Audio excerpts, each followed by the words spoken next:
Welcome. Good to see everybody here. I'm really excited about today's episode because we are continuing on in this mini-series that we have of how do you get from each stage to the next. So we started off a couple of weeks ago with how do you get your first deal. Last week we were talking all about how do you go from getting your first deal to replicating that and getting a consistent deal every month. This week, what we're going to be talking about is turning that one deal a month into multiple deals a month. And then next week, what we're going to be discussing is going into that 50, 60 plus a year mark. And what are the things that you need to do definitively that divide these different stages of your career. So in the bigger picture of, we're talking about stages of the, or cycles of the market. We're also talking about cycles of your career. I'm really looking forward to getting into some of these topics today on how you can go from one deal a month to multiple deals a month. So stick around and we'll get with it on the other side.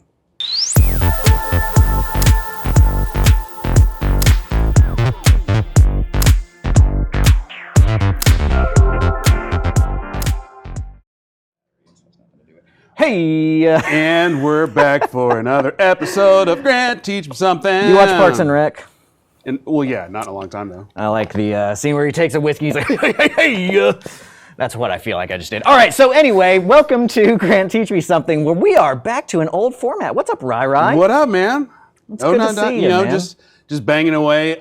Quick, subtle announcement. Well, not subtle. It's not even an announcement. We've been talking about it for a while.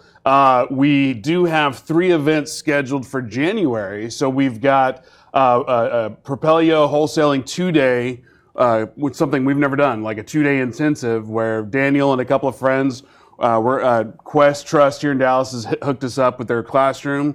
We're going to live stream all of it. So wherever you're at, don't worry about it. But just mark your calendars, January 3rd and 4th, from probably 9 o'clock in the morning till 6 o'clock in the evening. We're just going to have just a ton of content.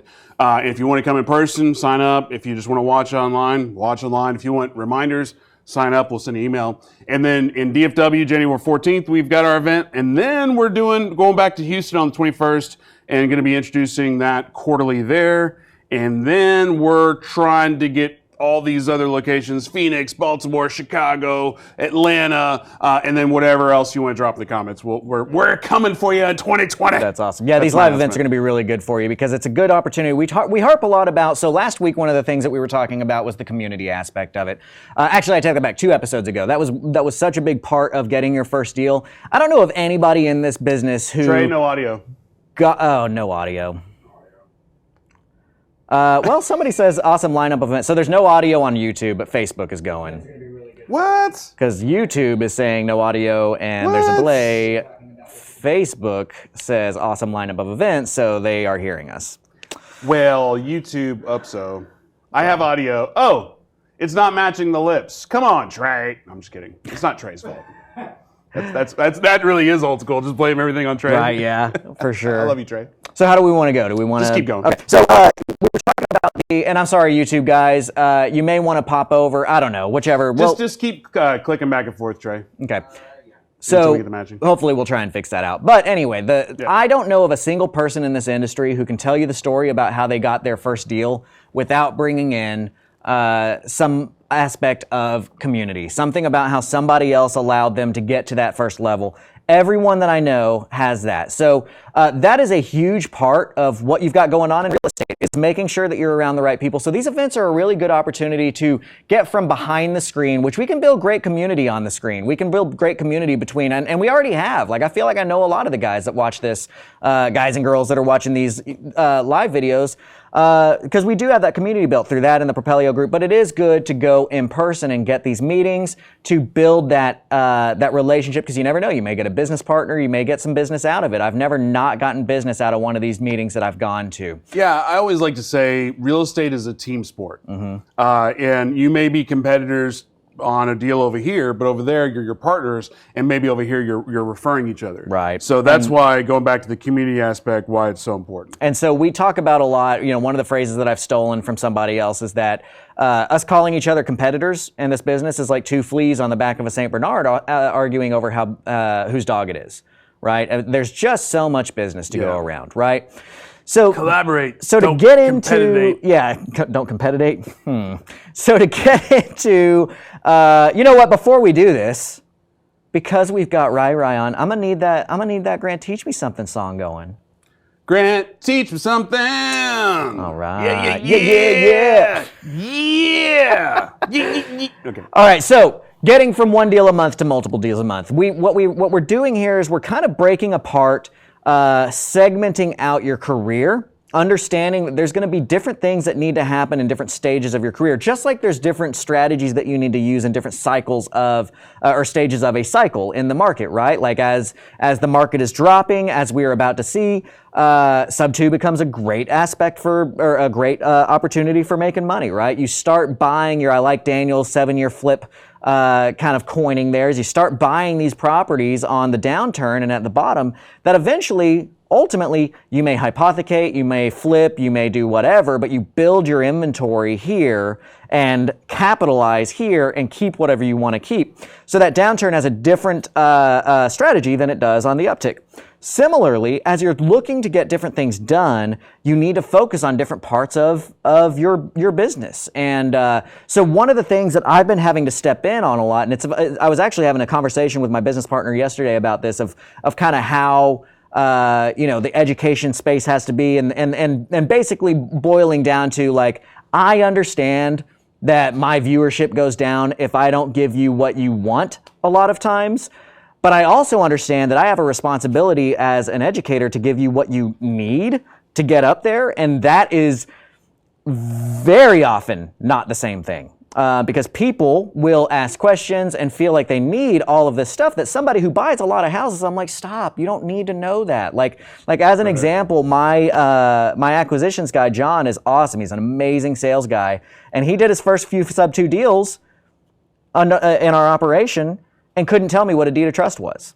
You don't need to know all of that crap to go get a deal done. So we love answering the questions. We love giving this information out. But I do want to preface all of this with, sometimes by exposing how deep the well goes, you can convince yourself that, well, I'm not ready to take action because I need to know this, and this. You know what you need? You need to go knock on some doors. You need to go make some phone calls. You need to send some letters. You don't need to know all the ins and outs. You need to be in a community of people that know all the ins and outs. Yeah, we've said it 1,000 times here on Propelio TV the past 2.5 years, which is, well, I'm not going to say exactly what we say, but paraphrasing, is basically the idiot that takes massive action will outperform the genius who's still planning. Something to that actually sounded really good. Right? I like that. I like that. That's going to be your Instagram quote. That's going to be my t-shirt. The idiot that takes massive action will outperform the genius that plans. Yeah, that never stops planning. That never stops planning. Yeah, because, there are some sliding scales there. So anyway, we've got to focus on where are you and what do you need to do to get to that next step. So I kind of segment these things out into, are you looking for your first deal? Are you looking to go from 1 deal to 10 deals? Are you going from 10 to 25? And are you going from 25 to 75? And then are you doing 75 plus? Is this a month? No, just kind of period, honestly. Although we are modeling for 50 a month by Q2, so that should be good. But we've got to look at what stage are you in, right, and only focus on where you are and that next step. Right now, stage 0, getting my first deal, that is a huge, just don't focus on anything else. Go back and watch that video a couple weeks ago. Stage 1, go back and watch the video from last week. Now we are assuming that you have the knowledge from those first 2 videos in this mini-series before we move on to the information that you're getting right here, because if you do what most of you are going to want to do, I'm going to call it right now, just like I called. So I took a bet. I tried to get people to take this bet. Nobody would take it. I said, I'm going to wear my jacket, and I want to bet $5 that during the live stream, somebody will say that they can't see me. And we got it during the soft open, but nobody took the bet. Anyway, I'm going to take another bet, which is there's going to be people out there that are looking for their first deal, that are looking for stage 1, and you're going to hear the stuff we talk about today. It's going to sound really sexy. And you're going to want to jump in and start doing some of this stuff immediately. And that is the wrong decision. You do not need to do the things that I am talking about today until you've already accomplished, hey, we're getting a deal a month, and now it's time to look at how we're going to shift our operation to get multiple deals a month. If you start focusing on this right now and you are not doing a deal a month, you will likely be spinning your wheels and causing yourself a lot of pain in the long term. And it's funny because it's like, it goes back to, and we say this 1,000 times, it depends. what you just said is, well, that depends on a lot of factors. Because another thing we say all the time is work on your business, not work in your business, with the caveat of you actually have a business. Right. So if you're just starting out, you got to do the business. Exactly. You got to do the work. But once you are in that, hey, you've established a deal a month, maybe then you can start adding some coat of paints and siding and whatever to the car or whatever. Yeah, you're whatever absolutely right. And that is a perfect way to phrase that, because you're absolutely right. Work on the business, not in the business, but you got to have a business before you can work on it, right? Right. So stage 0 and 1, those first 2 weeks, are establishing that you have a model that works. Last week we talked about establishing how did it work for you? How can you replicate that? That was the big cause of last week, is replication, right? I want to be one of the things that you're going to start hearing me say more and more often, that may get annoying to you because I'm going to say it so much, but I want people to understand is you watching these videos are not buying a franchise.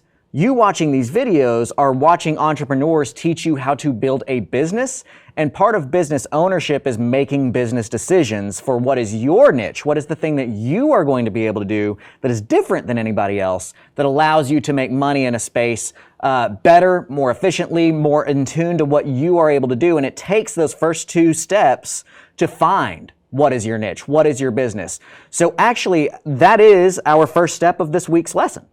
Is don't stop doing what you're doing, Playboy. You have to keep on doing what you're doing, Playboy. Anybody watch the ticket? Anyway. No. Not watch the ticket, listen to the ticket. So you've got to keep doing what you're doing. So last week we talked repetitively about you've got to, what's the word I'm looking for? Not recreate. It's probably hypothecate, because you learned that about 2.5 months ago. I've said it like and you over say and over it again. about 10 times. Never more than 2.5 months ago. ago. It is replicate. Replicate's the word. Replicate, replicate, replicate.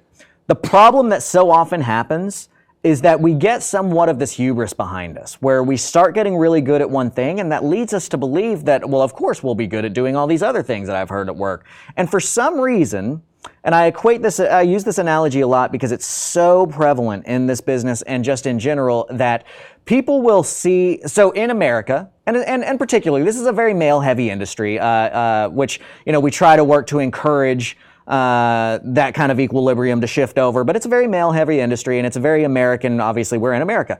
So the American in general, and in particularly the American male, has been trained that nothing good comes for free. And everything that's good, you have to work really hard, and then there's a big payoff, right? Would you agree with that? We've got this sentiment. The misapplication of that is that people then stop appreciating the thing that they are good at and comes easy to them because, well, this isn't hard, so subconsciously you feel like there's less value in that thing, even though something that's really not hard to me may be super hard to Ryan. Something that's really easy to Ryan may be super hard for me, but we just spend our business spinning our wheels trying to recreate what somebody else does because it's hard for us, and our subconscious tells us that that's what we need to focus on for big rewards, rather than swimming on our lane and truly realizing and capitalizing the things that we are great at. But I would push back a little bit, because you're saying don't stop doing what you're already doing. Shouldn't it be don't stop doing what you're good at? Because if you're new to this business, or if you're in that 0 to 1 deal stage, maybe there's aspects of the business that you don't know that you're good at because you didn't know it exists. So it goes back to that whole you don't know what you don't know, right? Which is an obvious statement. Well, but then once you discover it, you're like, holy God, man, I'm really good at this. Yeah, exactly. And that's a great observation. And that is actually part of what we discussed on last week's episode on finding out, hey, this is the thing that I'm good at and comes easy to me, so I can replicate it. And so now that we've established that in I'm going to do a deal a month, now I want to re-hammer that into your skull, that it is extremely important that you not stray from the thing that you just found works for you, because you are not buying a franchise, you are opening a business, and you have to make decisions that work for your business, not for Grant's, not for Ryan's, not for Joe, Facebook famous person that you see. What is working for you? I just wanted to throw on there, and I think it's relevant. I hope it's relevant. Who knows? Is you also have to learn the skill of figuring out what's worth changing and what's not worth changing. Because just to, don't stop what you're doing. Well, when you're, and I think this is a part of traction. I know this is a thing that Gary Harper teaches, which is don't make huge shifts in your business right off the bat. Wait till the quarter to plan it out. So you need to learn, you have to be nimble in your business. You have to go, okay, I'm going this way, make small course corrections. But if you need to learn that maybe sometimes there is a 90-degree shift, but it's not always. Not every decision is 90 And you've degrees. got to play out that decision first, right? So I think that was actually our second segment last week was we decide on what a course of action is going to be, and you stick with it for at least a month, preferably 3. You need to work in a quarterly world before deciding if you're going to change something up. So we've established that. We've established that you have a working model. Now, I want you to stick to that.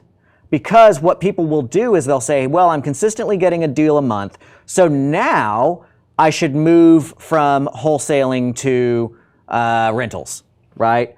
And that's okay to add. It is not okay to replace, all right?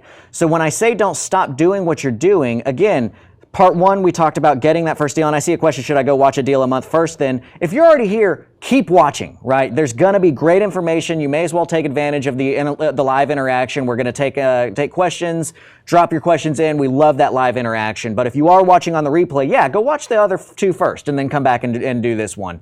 But to do this establishment of don't stop what you're doing, what I mean is that last video taught you how to prove that you have a model that works. Now that you've proven that you have a model that works, if you want to do something else, that's cool. But you have to add and not replace when you're starting to do different things, and you have to test. Testing is big all the way through until you get to that stage that you're doing like 75 a year plus. And again, I talk in volume because that's what you want to hear, not because what you need to know. People talk about the volume of deals. If you can't tell me immediately what your net profits look like on that volume of deals, you need to stop talking about not volume of deals. You need to start talking about revenue made each year. But you've got to test. Just like with a good mailer campaign, you find the thing that works, and then maybe you spend 5 or 10% of your budget on another thing at all times. So you are always seeing, hey, is there this other thing that's going to start giving me better percentages and better numbers? Because if so, then I'm going to put 50% of my budget there, and if that's still proving, maybe I shift all the way over. I just want to throw in, because you said if you find that thing that works, it needs to be, you find that thing that works for you. Because just because something is working on Facebook or Instagram or YouTube for everyone else, it might not be. It might be just something they throw on social media. But if you find something that works for you, don't give up on that just because you think the grass is greener on the other side. Yeah. I know that's an obvious statement. Everybody talks about that, and I say it all the I time. think it is obvious. I think people just give up and start doing what Facebook famous people say works. Right, because if you're doing, say you're doing 3 deals a month. 3 deals a month is insanely good. But then you see Grant over here talking about doing 12, 15 a month. Well, maybe I need to shut down what I'm doing over here and do what he's doing because I want 15. Well, first of all, to get to do 3 deals a month is insanely hard. And I think that's just to tie in what we're talking about. Don't give up what you're already doing just because you think the grass is greener on the other side. Right. Maybe add some of those strategies. Maybe test. But don't wholesale change everything you're doing just because you think you're doing it the wrong way. Absolutely. If you've already proven you're doing well, add to it. Don't completely blow it up. Exactly. This is we could name this segment addition, not replacement, right? Ooh. We're going to add to the model that works to test it and see. Because it's okay to put a little bit of resources into something else that you think might need to happen. But again, when you do that, similar to what we were talking about before, you give the respect to the model that it deserves and you spend a quarter on each thing. I really encourage you guys to go watch in the Propelio Academy. So if you go to propelio.com/academy, Christina Kraus is one of my most respected. I love Christina. She is amazing. Yep. She's a firecracker and she is just freaking brilliant. She is just on another level. I will say this, if you ever meet her in person, don't be offended if she hits you in the face with knowledge you don't necessarily want to hear.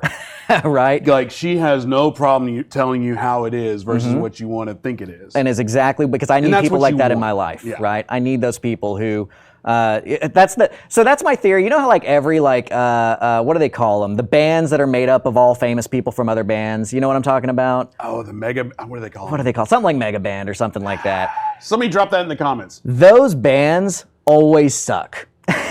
And supergroups. Supergroups, yeah. And I say they always. Temple of the Dog was amazing. Temple of the Dog was the exception. But they only had did like really one good. song, so but like Hell Yeah, like I loved all of those individual bands. It's the singer from Mudvayne, the drummer from doesn't Pantera. matter. You know, it's like all these supergroups.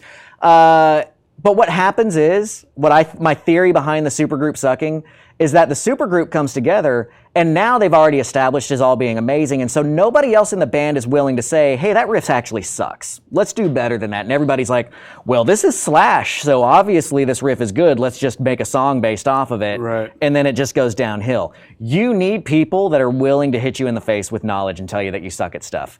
So anyway, back to the Christina thing. If you go to propelio.com/academy, watch Christina Krause's module on marketing because it's amazing, first of all. But we have a great interview with her, actually as a grant. I think we aired it as a Grant Teach Me Something. So look up Christina Krause on Grant Teach Me Something because she's very open about the hubris that she had because she was doing hundreds and hundreds and hundreds of rental properties. And so then she decided to start converting condos and doing kind of this multifamily thing. And it took her out. I think she actually filed bankruptcy unless maybe she got close to it, but she talks about it in that video.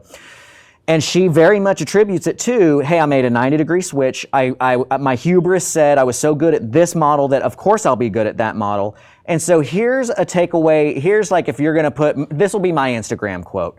The most successful people I know are the people who say no the easiest. Okay? So think about that for a second. Think about the people that you know that you truly value as being extremely successful. All right? And I'm going to give you a second. Just think about that. Who's the person, everybody, do you have somebody in your mind? You don't have to name them, but just somebody in your mind that you view as just like is super successful, right? Think about somebody approaching that person with a new business model and saying, hey man, I'm making a lot of money converting these large houses into medical units for the elderly. You want to get in? How quickly do you think that, unless that's what they do as their success, but I tried to choose a very niche-y thing, that does make money. Okay, how easily do you think that person you're thinking of says no to that strategy? Well, the person I'm thinking of, I don't want to name drop, but like she gets approached by that shit all the time. So like I'm almost 100%, 1,000% confident that she has. Oh, well, that sounds interesting. Yeah, just send me a perspective and to my admin seventh down the line assistant. Yeah. And we'll see if we can work together. Right. Which means no. Right. So I want that to sink into you guys, right? Because part of being in a community is looking for the people who are where you want to be and mimicking the aspects of their business that you can take away and apply to your own, while understanding that very important, the most important thing about your successful business is not that you mimic, like you're not going to go do what Donovan Ruffin does and build his exact model because he's not selling you that franchise. Traction, which we're going to talk about in section 3, talks about you have to have 3 differentiators, and none of those 3 things in and of themselves are different, but the combination of those 3 are what make you different. So for our side, I'm really good at tech, I'm really good at chopping up deals, and I have tons of crazy connections, right? Now, there's people that have tons of crazy connections, there's people that are really good at chopping up deals, there's tons of people that are really good at tech. But that combination of the 3 is what's modeling us out to do 50 a month next year, right? That's what my differentiator is that we can put into play. Did you have something to chime in? I was just going to say, I know we're wrapping up this concept, but when you're still in that proving the concept, like develop, because I'm in a situation right now where I'm in that building a concept, building a team, building a franchise, or it's not a franchise, but building a thing, a widget, a team. When it's still in that, hey, a bit of faith that this is a thing and it's a good idea, hone in on that. And yes, you should take input from people and listen to the good, listen to the bad. But if somebody's like a naysayer, hear them out because there are valid points. Absolutely. But don't let one person's opinions of it completely destroy your ideas. Well, and take it in, absolutely, and see if it's valid or not. And so I love that aspect of it. So to tie this together, when we're talking about you want to mimic the aspects of somebody's business that's super successful to you, right? Like that's one of the things I really enjoy about a mastermind that we're in. Like there's a couple of billionaires in that room. There's a lot of people that are worth 20, 50, 70 million plus in that room. And so I'm not trying to take their entire business model from them, but I am looking at how they behave, right? And so when I bring up like the most successful people that you know are the ones that are able to say no the easiest, that should be true with pretty much everybody. Now, think of the general person that you meet who has done a few deals at a meeting. How quickly do you think they say yes if you go up to them and you say, hey, there's this thing where people are converting large houses and we're getting like 40% returns on it and we're converting into medical units for the elderly. How quickly do you think they say yes, right? So think of the guy who's been in the business for 3 to 5 years, who hasn't really caught traction, okay? And think about how easy it is for them to say yes, and then compare that to the person that you thought of earlier that's the most successful person that you know in this business, and how easy it is for them to say no, and take that to heart. Does that land for you guys? Do you guys understand? Is that, hopefully that should be kind of a nugget that really sits in your heart that maybe is new to think about, and why I'm talking about that. And I'd like the encouragement too, if you guys do feel that way, let me know. Because I am encouraging you to understand that once you choose your model, which we talked about in this last week, you find a model that works for you, as Ryan has pointed out over and over again, in the right way, that you need to understand this is not a model that works. This is a model that works for you. Model that, stick with that, test off to the side if you want to add new things, but give proper respect to everything that you decide to do, and don't make large changes without large effort behind that decision. And we're going to talk more about that in that third segment. So, Araldo says, it took me my first years of it took me my first 3 years of REI to prove that the grass is always greener on the other side. You can make money in many ways, but all are tough and competitive, and you have to stick with what works for you. And I love how he says that, because my staff and my partners have heard me say this a million times. My version of think about the person that you know that's most successful and how easy it is to say no. I tell them over and over and over again, because I have people present me with options all the time and opportunities all the time. And I say, look, guys, part of this is the point, by the way, Judo video grab bag, this is the point. Part of being a successful entrepreneur and business owner is I understand that I have said and I will continue to say no to things that would have made me money. Yeah. That's the key here, is I am constantly saying no to things that would have made me money. People think of that person that's really successful and says no, and they think they're saying no because they know that it won't make money, and that's not true.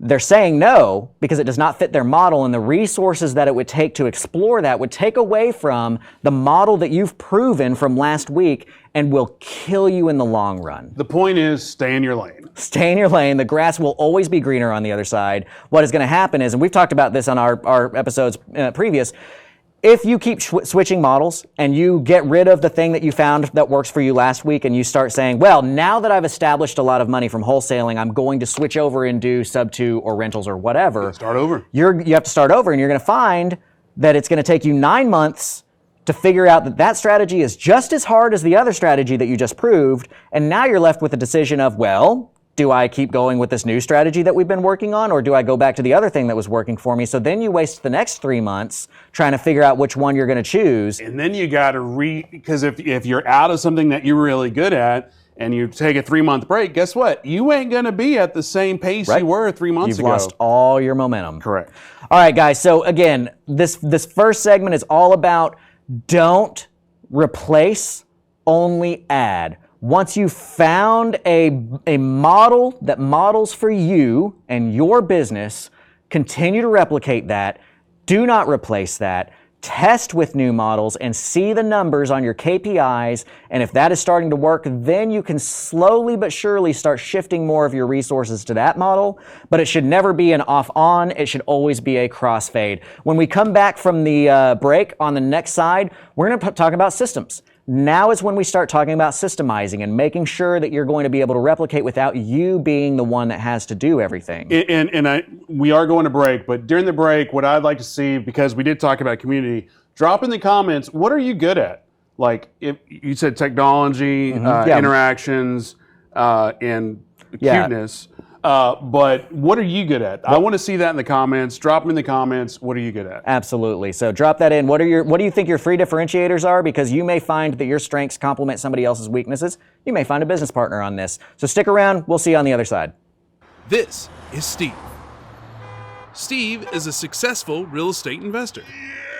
Steve is wearing glasses, so therefore you know he's a successful real estate investor. You go, Steve. Go, Steve, go. Go get those dollars. You see that blue dot? That's Steve. Just looking at houses left and right. Look at him go. Get the Propelio mobile app and drive for dollars today. All without leaving your car. Ooh, creative cash flow. The place to go to get all your creative cash flow needs. Mentorship, training, one-on-one. If you want to do deals, the price is... He's replicating my commercial there. Yeah, no, absolutely. If you guys like how what I'm preaching, again, there is a subtle, I'm just going to be very, our deal is that we're just an open book, right? We pull the curtain back. I understand that YouTube, I got to give you what you want to hear a lot so that we get, the viewers and the shares and all that kind of stuff. And I subtly mix in what you need to hear in there. I'm making what you want to hear based in what you need to hear. As you get further into my creative cash flow stuff, the Academy members get a lot more dad voice. And then getting into the creative executives group when we're in the mastermind, that's where we really peel back and guys, this is how you build a business that buys houses for you, not how you build a support system that keeps you buying houses. And so I see Gary Harper has joined watching here. That guy, if you need a consultant, Gary can help you build your business. I can help you build your business. There are plenty of people that can help you build your business. There are people that are running. RJ Bates has a great mastermind. Oh my gosh, I'm blanking on her name. The great wholesaler.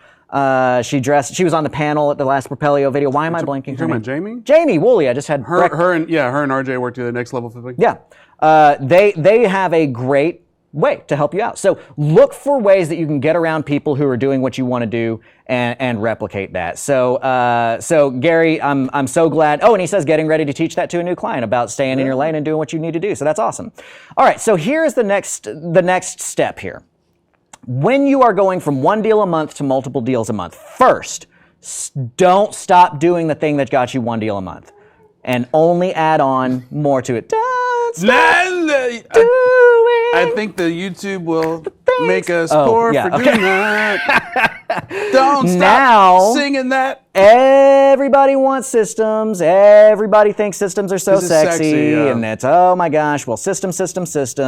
And what it ends up being is a lot of people who haven't done a deal who spend a month and a half building out their Podio system, and guess what? They didn't do that deal. Right, because back in the Tim Harridge days, Jason Riney, myself, Tim Harridge, we ran the entire business doing well over 50 a year before everybody was like, hey, I do 50 a month. 50 a year is still pretty damn good. 50 a year is the top 1% of the top 1%, honestly. We ran that with Google Voice, which is free, and Google Sheets, which is free. Mm-hmm. So people I got to find the perfect CRM, the perfect call center, da da da. It's like, no, you don't. Just find what works for you. Anyway, that's my little stop making excuses. No, that's absolutely right. So here's the thing is that before you're in the stage, and this is specifically why when we started the episode, I was warning you, if you haven't gotten your first deal or if you're not doing a deal a month, don't hear this one and say, yeah, but this one sounds cool and I want to do this. This is the segment I was referring to because everybody wants to do systems. An example of, I had to get dad voice. I did get dad voice on our Monday night Q&A for the Academy because somebody asked a really good, dad voice being the stern, this is what you need, son. Let me...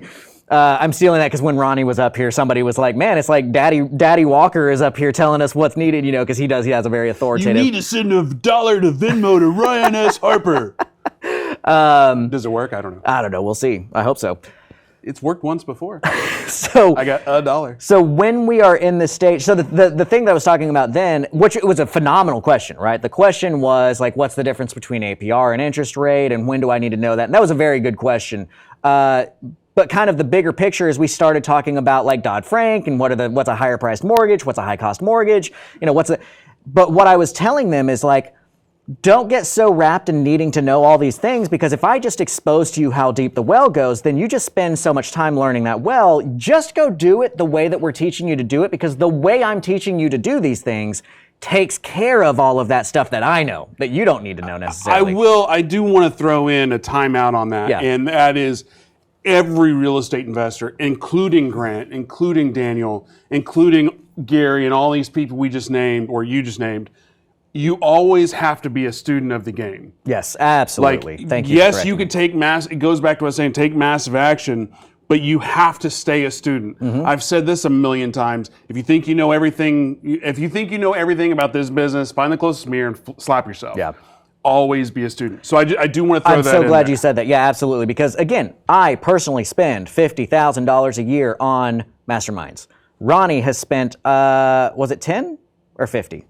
Either 10 or 50, either way, it's a big number. $10,000 or $50,000 on books, right? We learn. You have to learn. You have to trust and verify. But when you're in these stages, you got to do. Do is way more important than know, right? So in segment 2 of this stage where you are going from a deal a month to multiple deals a month, this is where you start to look for systems. This is where you start to identify the repetitive tasks that were able to recreate deals for you, and see if there's a way for you to outsource that or have somebody else do that. Because until you have proven your model, section 1, the video we did last week, is the foundation. It is extreme. You have to watch that. You have to take all of that stuff to heart, because it does figure out what is your model. Now that you found your model, now you can start using that documentation that we encouraged you to create to say, hey man, 80% of my time could be saved if I documented and systemized this 20% of my business. Here's a challenge I want to throw out to the community at large. Because I know we talk about using VA, systematize all the time. A large portion of the audience goes forth and does it, and a large portion of the audience, I guess I don't know. A portion of the audience does it, a portion of the audience is scared of it, a portion of the audience is like, I don't trust that. Here's the challenge I will have. Find the most meaningless, smallest, mundane task there is, go to Upwork.com, set up an account, and find a VA for $3 an hour to do that. And that's like tipping your toe in the water. And you will be blown away that you're like, oh my God, I only spent $20, and this thing that would have taken me 5 hours to do is now done. And then your brain will start seeking out other ways to offload work for yourself. Yeah, absolutely. And that's the challenge I just want to put out there is, and it could be something you're like, well, I can do it myself. I know you can do it yourself. Find the most simplest thing, find a VA, $3, $4 an hour, and outsource it just to test using a VA. I think that's a great actionable point. Yes. Because one of the things that we talked about in last week's episode. Did you say I was great? I'll take that. Yes, you are great. Thank you. The great Ryan Harper. One of the things we talked about in last week is the day after closing, I want you to sit down with a pad of paper, not in your office, not where your phone is, put your phone on Do Not Disturb or turn it off. Go to a coffee house and write down as many steps as you can possibly think of that led to you getting a check deposited in your bank account, okay? As far back as you can go. I want you to write all of those steps. It may start with, I went to a Propelio event and I talked to a guy that opened my mind about a different mailer, and so I started sending that mailer, and so then blah, blah, blah, blah, blah, blah, blah. I had I answered the phone, and then I went on the appointment, and then I literally, as finite as you can do, take an entire day to do this, okay? Do that on the day after closing, every closing when you're in that stage, because it's going to make you do that about 12 times in the year, right? We're trying to get to stage 1 where you're doing 1 deal a month. Now that we are in that stage 2 where you want to transition from going to 1 deal a month to multiple deals a month, I need you to pull out all those sheets of paper that you wrote down all those steps on, and after one of your closings, take an entire day and turn your phone off and go to someplace not your office, not your home. Basically, I'm trying to set your brain into a different environment that you cannot be distracted, and I need you to compare the trends that occurred in the majority of those deals and look for exactly what Ryan just said. What were the menial tasks that did not need my involvement, okay? Now, here is something, I got this advice from Tim Bratz, which is, he's great at scaling, he's great at, I mean, the dude is my age, he has 3,800 units. He's basically the only person that I know of to trust that I would send people to for multifamily training. He's very successful in that area. His advice on staffing and getting these systems together is you need to take a serious inventory of what is it that only you can do, okay? So Ryan needs to know, what is it that only Ryan can do? Grant needs to know, what is it that only Grant can do? And German needs to know, Chris needs to know, Elizabeth needs to know, Matt Smith needs to know, what is it that only Matt Smith can do? Okay, think about that. Now, remove your stupid ego and ask yourself that question again. Because I guarantee you the thing that you just thought of could be done by somebody else.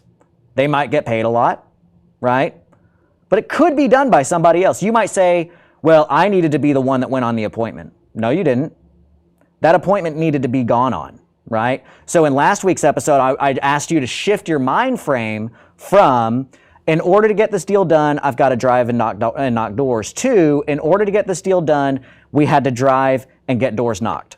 It's a very small change in phrasing, but it really sets apart what does Matt Smith need to do? What does Elizabeth Neveready need to do? And the way that you kind of start thinking about these things is, hey, is this a $10 job, a $10 an hour job, a $100 an hour job, a $1,000 an hour job, or a $10,000 an hour job? And you as the business owner ultimately need to only do the $10,000 an hour job, which is ultimately you make decisions for your business. Again, we're not buying a franchise, we are business owners. So you have to make the decisions with your differentiators in hand to know that's the direction it needs to go. And the actions that it takes to get that done can be done by somebody else. And he just gave you a phenomenal way to put that into play, which is when you pull those 12 pieces of paper out, that you looked at every little finite thing. And I want you to look for, hey, on deal one, I updated my Google Sheets with the address. And then I put that address into Propelio, and I ran all the comps, and I printed that comping system. And then you look and you say, oh, wait a minute, I did that on every one of these. Guess what? You can get a VA for $3 an hour that does that for you. Boom, done, out. Mm-hmm. Did you have something to put in? I was just going to say, and I'm just going to restate the point I made earlier, which is work on your business versus in your business. When you're starting out, yes, you have to do all those things. But Daniel said it multiple times, you said it multiple times, being a real estate investor, you're just a business owner. Mm-hmm. Exchange real estate for a widget, for Coca-Cola, for a beer, for any kind of widget out there. You need to look at yourself as a business owner versus a real estate investor. Right. So, but starting out, the beauty of this business is you can wear all the hats. Right. But go into it, if you are in that zero phase, with the forethought of eventually I'm going to hire this out. Mm-hmm. So if you can start from the very beginning and document your journey of getting there, when it is time to bring on VAs, when it is time to bring on acquisitions teams, disposition teams, the transaction coordination, whatever, if you already have the forethought built in at the very beginning of, at one point, I'm going to offload this leg over here, this leg over here, you'll be a million times ahead of the game. Totally. And so that stage and thought process, I'm actually going to encourage you to hold off on until next week's, right? That is the right stage for getting your full scale. That is absolutely what you need to do. And if you have, let me correct myself. What Ryan said is exactly what you need to do now. What you heard is what you need to do next week. What Ryan said is, be thinking about, kind of have some documentation in the background that you can reference as to what was done. What you heard was, I'm going to go spend the next week figuring out where everybody else can do the work, and that is not the stage you are in. Right. Maybe I didn't. No, you said it right. The anchoring point was, if you got to do everything right now, do everything right now. Right. If you're only doing a deal, you're not ready to have a full team of everybody. Exactly. Once you're doing multiple deals, then you start teaming it out and scaling it up. So the point was, you got to be the business first. Absolutely. Yeah, you are going to wear all the hats. So in this stage, when we're looking at those 12 pieces of paper, what we're looking for is more than likely, and Gary, if he's still watching on this, can chime into this because he has an excellent understanding of this stage of the business, which is you can document and systemize the 20% of actions that take up 80% of your time, most of the time. So as the business owner, this is where you make those decisions and you say, hey, this is the thing that I'm spending most of my time on, but it's really, I only have to systemize these few things, and that's going to free up the majority of my time. Now, where that might fall in is like the downloading and the scraping of lists. That's a really easy one to understand that takes a lot of time and takes a lot of manpower, but can be done by somebody else. And by offloading that to someone else or creating a good system around it, that frees up your time to make business owner decisions. Because to his point, saying think of yourself as a business owner, not a real estate investor, the way that I phrase that and the way that I will continue to say that to you, because and I want it to land with you, is that I want you to create a business that buys houses for you, not a support system that makes you continue to buy houses. Because there's a subtlety in understanding the differences there, because what most people have done is create this support system that forces them to answer phones and go out on appointments because they have falsely said they're the only one that can do that. I want to throw this out here right now because I know a lot of people believe this but won't say it publicly. I'll say it publicly. When you get into real estate's sexy. Mm-hmm. Buying houses is sexy. HGTV has taught us that this game is sexy. Once you get into it, and we've been doing it a couple years, it sucks. Buying houses sucks. I'm not trying to put a damper or kill spirits, but to the point you're trying to say, or not trying, what you did say was build the business and not a support system. Mm-hmm. If it's a business, you don't care that it sucks. You care that it makes money. Mm-hmm. But if it's supporting you, eventually that sucky feeling is going to drag you down. You're going to go into depression. We did a video on depression about a year ago on entrepreneurism. But if it's a business, you won't care. You'll be okay because your business is not supporting you. The business is supporting itself. Correct. And if you need to go to Cancun or Denver or whatever, you can. Yep. But I'll publicly say that, yes. No, HGTV, houses are sexy, but the reality, you've been doing it a few years, there's only so many cat piss houses that your nose can stand. Yeah, and I'm glad that you said that because it is one of those things that, like, the guys that I know that are most successful in this business, I don't, honestly, and this may turn people off to me or whatever, but my hell is having to go on appointments all day. I don't want to go buy houses, but I love, right now, we're acquiring 3 to 5 houses a week because we've got a business that's running. We've got teams in place. We've got people taking over the roles that need to be done. And those people love doing those roles, right? And that's what brings me joy. Now, if your joy comes from going on the appointment, build your business around you going on the appointment. That's totally cool. Again, don't listen to Mr. Facebook famous person telling you how to run your business. You are a business owner that gets to make decisions for yourself. But again, I want you to systemize the 20% that takes up 80% of your work. And in this stage, the stage from one deal to multiple deals, that can usually be done through a VA. You don't need in-house staffing yet. And Upwork.com, as he brought up, that's where I've gotten all my VAs from. Go there, find the thing that it was that was taking you a lot of time and start interviewing. Or go to Rocket Station. Rocket Station trains, hires, takes all the applications, and works with real estate investors. If you can afford to spend $10 an hour instead of $4 an hour, just get somebody like Rocket Station to do that. One of the big principles of this stage of your career is pay everybody else for what they're good at until you're making enough money to where you can fire them, right? Pay somebody else, and you may keep Rocket Station forever. You may do that. But if it comes down to a cost prohibitive thing where it's like, hey man, I got 50 VAs and it would just be easier for me to buy a VA company at this point in time, then you can fire them and do it on your own. But this systemization of that 20% is usually at this stage going to be done through other people doing the work, which you need to document the SOP for, as standard operating procedure, and say, Every Monday, we're going to go to Propelio.com. We're going to download this list with these check marks made. And when it downloads, we're going to open it in Excel. We're going to clean these areas. We're going to run a macro that separates these names. And then we're going to mail merge it into this campaign and upload it into yellowletters.com. SOP created. Hand that to a VA. Let them do that for you so that you can spend your time building your business and making decisions that truly put wind in the sails. When we get back, I'm going to push over to him because I'm interrupting him now. When we get back from the break, what we're going to talk about is we're going to start to talk about, now that you have freed up that 80% of your time, what do you do with it to best give yourself the ability to grow into, hey, I've done a couple of deals a month, to I'm going to do 50 to 75 deals a year, which is the top 1% of the top 1% of real estate investors. So we're going to talk about how to spend that time we've just freed up for you to make sure that it's being invested. You are capitalizing your business with your time so that it gives you an ROI in your business returns. Did you want to say something before we Yeah, I hop was just off? going to say that 80-20 thing is really cool. I'm not 100% solid on this, but I'm pretty sure that 80-20 can be applied to so many factors in your life.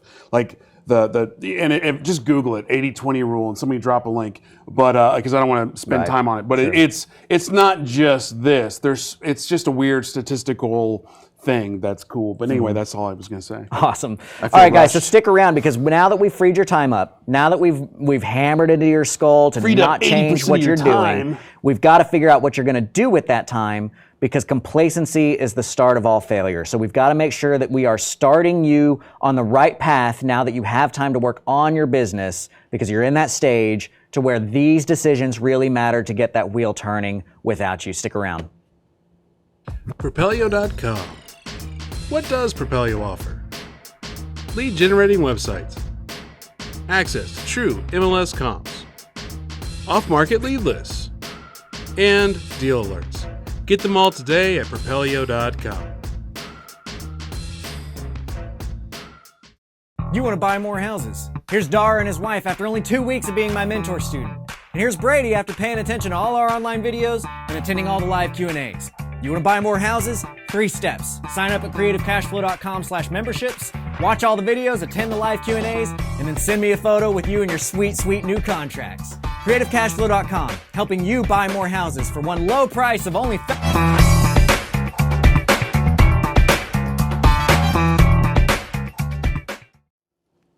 Hey, welcome back. All right, so I'm glad to have you guys here. This is a very important stage of everybody's career, is how do you decide, how do you make actions or take action that's going to take you from doing a deal a month to multiple deals a month. That is a very definitive switch in somebody's career that takes different work than it does in the other stages. Real quick, I just want to shout out, I know you guys just saw this, but again, Propelio.com is what puts this all together. We're not here if Propelio didn't convince Grant to come give away a bunch of free content.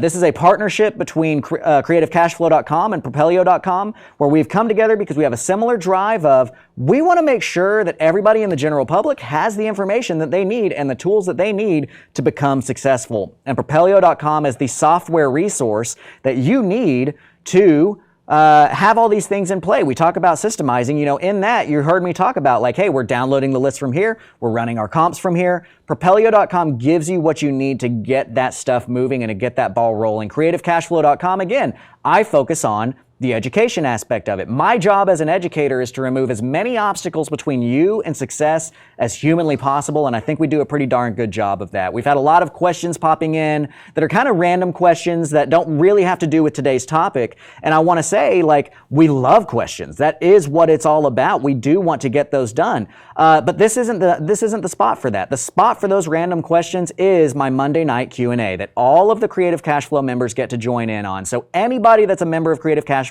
whether that's the Seller Financing Essentials or the High-End Mastermind, the Creative Executives Group, everybody gets to log in every Monday night at 7 p.m. and I just answer everybody's questions until the questions stop coming in. Typically that's about 45 minutes, but sometimes it's 2 hours. So if you've got questions of how do I take actions on that next step and I want to know about this specific thing, go check out creativecashflow.com, because then you get the next year to take me to coffee every week, every Monday night, and I will answer every question. The format for these Grant Teach Me Somethings is that we are choosing something that we've heard from the community, that we know that we can fix, that is one of those, hey, we can remove an obstacle between you and success by talking about this topic, and so we stay on topic on that. The questions I would love to answer, go to creativecashflow.com, check out our memberships there, and I'll get to them every Monday night at 7. Now, we talked about the 80-20 rule before going into the break. Ryan actually Googled it in the break. I Googled it because I knew it was a thing. Yeah.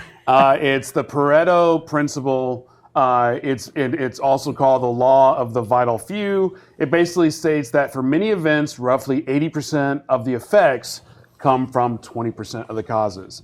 So therefore, it could be applied to a scope of things. Yeah. I thought it was cool, so therefore I Googled it, and now to section 3. Well, and it's just good to be, again, like you said, you need to be a student of business. You need to be a student of business. I will be completely honest with you guys that maybe I shouldn't be, but I don't listen to real estate podcasts. I don't remember the last time I ever pulled up a video about real estate. What I do listen to is marketing podcasts and business ownership podcasts and entrepreneur stuff. That's what I want to know. I want to know how to run a business that buys houses for me, because at the end of the day, it doesn't matter what your widget is. We've chosen our widget to be real estate, but it could be fidget spinners. It could be coffee. It could be anything that you want. At the end of the day, you are a business owner, not a real estate investor. And that is actually specifically what you need to start focusing on at this point in this stage of your career. Yeah, to that point, if I go to a real estate event, it's usually because I'm invited, or I'm throwing them, or I'm supporting friends. But I went to an event last week, Digital Summit Series, which is like a marketing conference, which is legit marketers, and it's not real estate at all. And even the marketers there are dealing with billion-dollar companies. Mm-hmm. So even the relevancy, you're like, it's so much. I don't have a $100 million budget. But there's things you can learn. 100%. And that's what's so important about doing that. And that is why my recommendation for this stage of your career is not, so to be clear, you've got to learn. You've got to learn. I wouldn't be here if you didn't need to learn, right? The Propelio Academy wouldn't exist. Creative Cash Flow wouldn't exist if you didn't need to learn. I'm not discrediting you need to learn real estate. When you're in stage 0 and stage 1 and stage 2-ish, getting into stage 3, and forevermore, you need to learn about real estate, but that does kind of taper off. The amount of time that you need to be spending in your day does taper off as time goes on, and you need to start replacing that time with business ownership. And so the part that I want you to do for this stage, when you are going from one deal a month to multiple deals a month, is you've got to start reading Traction. The book Traction, Get a Grip on Your Business by Gino Wickman, is a life changer. It is something that has 10x'd my business, and literally everybody that I know that actually sits down and reads Traction goes off and 10x's their business as well. It's a large part of what Gary Harper teaches, but he has his own curriculum. He was a Traction, an EOS implementer for a while, but he's kind of built his own curriculum around what he's seen business owners need to get going.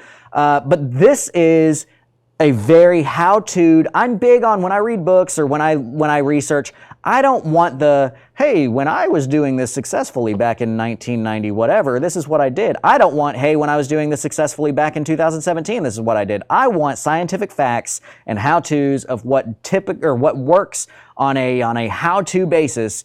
And that is exactly what Traction offers for you. Traction offers what they call the EOS, the Entrepreneurial Operating System. And this right here is where you need to start internalizing some of what EOS trains in how to run a business, because you've proven your model. You've freed up some of your time because you're putting over the things that are repetitive tasks that can be done by a VA. You're handing that to the VA.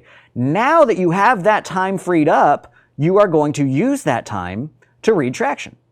You are going to use that time to read Traction 5 times.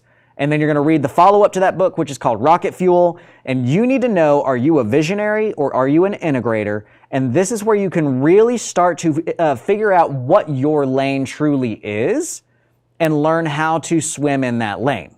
And that will be more of what we talk about next week when we're going from, hey, now we've done multiple deals a month to we want to consistently do 50 or 75 plus a year. This next week will be when we're starting to implement some of those items from Traction, and I will point out the areas that I think are most valuable to that. But we've seen a lot of people go through the EOS training, and didn't you sit in on that EOS training? What were some of the good takeaways that maybe aha moments for you on that? Well, I think the biggest aha moment for a lot of people that go through Traction or read Traction is is finding your genius, finding who you are, what is your, I forgot what they call it, but like what kind of personality you have. Are you a doer? Are you a thinker? Are you a planner? Are you, and finding your Predictive index, weaknesses, is that what you're looking for? yeah, the predictive index. And finding what type of person you are will determine what type of person you need to partner with or hire, or, and, you know, because if you are a high this, maybe you butt heads with another high this. That doesn't mean you don't need to work together. But if you know that going in, you will be a little bit, hopefully, be a little bit more diplomatic in how you communicate with each other. Mm-hmm. Because if I know you don't like the color red, well, then I probably shouldn't bring up red in that conversation. Mm-hmm. Or if I do, I know it's going to get a rise and be prepared for. Obviously, he's cool with the color red. I'm just saying.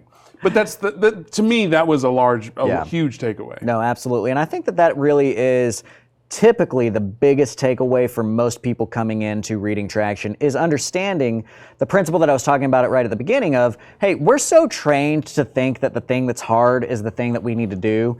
Even on a subconscious level. I mean, let me know, guys. Either throw a like or throw a comment in there if that resonates for you, that you have overvalued what's hard and undervalued what you're good at. I think that if you really think introspectively, most entrepreneurs and most people getting into this business have suffered from that. Because you see some guy on here's a prime example. And I kind of make fun of this, but I say it because so call centers, right? Creating a call center. Creating a call center it became really sexy a couple years ago, and everybody's talking about how they're going to do it, and everybody on Facebook is like, yeah, we got our call center going, and blah, blah, blah, blah, blah.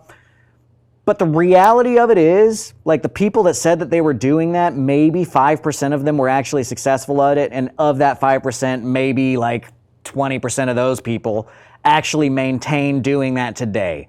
Call centers sound awesome. It sounds super sexy. Of course it sounds like it would work, but then you get into the practicality of actually doing that, and it sucks. And it's very hard to keep the right callers in the right place and to comply with the laws and have scripts and make it work and blah, blah, blah, blah, blah, blah, blah, blah, blah. So everybody talks about, oh, I got this call center, I got this call center, I got this call center. And then the practicality of it is, yeah, but is it successful? And yeah, does it actually work? But everybody's like, but this is hard, and somebody told me that it was good, so I'm going to fight really hard for it. Instead of, hey, when I wrote down on these 12 sheets of paper, I bought houses because I was sending mailers or knocking doors or whatever. And then everybody's like, well, I knocked doors, but I don't need to do that anymore. So what I'm going to do is create a call center. And they stop knocking doors and they create a call center. And that's the hard thing. And that's absolutely not what Traction would teach you how or to do. And to micro level on the call center thing, as management or even the caller themselves, you get focused on the calls, the amount of calls versus the quality. Mm-hmm. So as a management, you're like,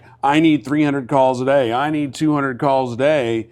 When you should really be thinking, I need 5 to 10 really good quality calls. Well, and I don't care about the amount of calls. I care about, but when you have employees, you want to make sure people aren't shirking and they're actually doing their job. Yeah. So it's really hard to find quality people that get the concept of it's not about the amount of calls, it's the quality of the calls. That being said, you don't get quality calls without doing the amount of calls. Yeah. So it's kind of like, I don't know which one. Yeah, it's tough. And to that point, I mean, so we buy all of our houses right now virtually, and I've got a phenomenal sales guy that sits on the phone and calls people all day. His KPI is 20 calls a day, and he spends 20, 30 minutes on each call. And and again, we're buying 3 to 5 houses a week like that, and it works. But he came from a call center world. And he was like, dude, if you had told me that my job was to make 20 phone calls a day, or like when you told me my job, I'm like, what do I do with the rest of my time? Because he's used to call centers that are like 300 plus calls a day, but we've got quality leads going to him. And that's based off of the system and everything that we learned on Traction of putting right people in the right place, right marketing strategies, all that kind of stuff. What is our innovative campaign? What is the thing that we need to do? So similarly, I would recommend this stage right here, when you've freed up your 80% of the time, use that 80% of the time not to go find what the best real estate investing strategy is, okay? You've already spent your time learning. You've already decided what direction you're going to take your company. And I told you earlier, maybe you put 10% of your marketing into another strategy, whatever. Focus on, again, segment 1. Don't stop doing what you've been doing well.